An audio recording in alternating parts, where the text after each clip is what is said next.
আপনি সম্প্রতি হয়তো খেয়াল করবেন যে জামাতের যে লোগোটা পরিবর্তন হলো, কিছু কিছু চিন্তার ক্ষেত্রে তারা কিন্তু আমরা রাজনৈতিক দৃষ্টিভঙ্গি দেখি যে সেন্ট্রিস্ট যে পলিটিক্স জামাতকে বলা হয় তো ফার রাইট একটা দল, সেখান থেকে কিন্তু আস্তে আস্তে তারা সেন্টার রাইটে চলে আসতেছে বলে দেখা যাচ্ছে তাদের মনোগ্রাম থেকে অ্যাপ্রোচে বক্তব্যে। এটার কারণটা হচ্ছে এই, আমি শরিয়া আইনকে রিলেটেড করে আমি কথা বলছি, যদি পলিসি লেভেলে আমি জড়িত নই, এটা তারা বলতে পারবে কীভাবে পলিসিগুলো তারা করছে। আপনি কি নিশ্চিত যে লোগোটা পরিবর্তন হয়েছে? কারণ কদিন আগে আমাদের এখানে একজন জামাতের নেতা এসেছিলেন, তিনি বলেছেন লোগো পরিবর্তন হয়নি। না হয় না, কিন্তু এটা নিয়ে তারা একটা প্রপোজাল দিয়েছেন, আবার তাদের পার্টির সেক্রেটারি জেনারেল বলেছেন যে এটা চিন্তা চলছে, তারা খুব শীঘ্রই এটা আনবেন। এই বিষয়গুলোর মধ্যে দিয়ে চিন্তার যে পরিবর্তন হচ্ছে এটা বোঝা যায়।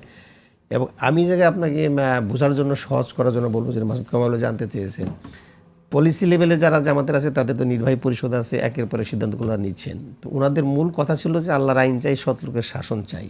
এটা অনেকটা জনপ্রিয় একটা স্লোগান যে সৎলোকের শাসনের সাথে সাথে আইনও পরিবর্তন দরকার, এবং সেটা হবে কোরআন সুন্নাহর ভিত্তিতে, এই কথাটা বলেছেন।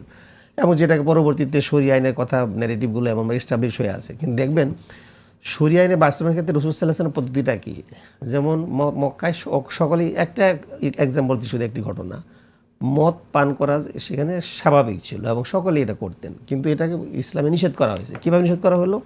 হঠাৎ করে হয় নাই, কোরআন এটাকে আস্তে আস্তে আস্তে আস্তে 4 বারে করা হয়েছে। কেন? সহনীয় পর্যায়ে যদি মানুষ সেটা না মানতে পারে, মানতে অবজানো, চুরি করলে হাত কেটে দাও, এই কথা।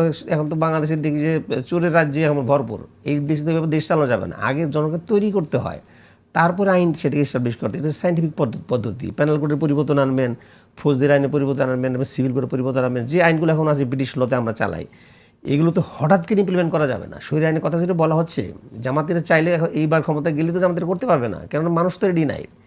আমাদের এখানে বোঝাবেন এটা আইনের ক্ষেত্রে আইন তখনই এটা প্রয়োগ করা সহজ যখন মানুষ এটা স্বেচ্ছায় মানবে, আনুগত্য করবে। যদি সে আইন ভঙ্গ করে, তার আইন অনুযায়ী তার সাজা হবে। আপনি যদি সাজাই দেন তাহলে তো আপনি দেশ চালাতে পারবেন না।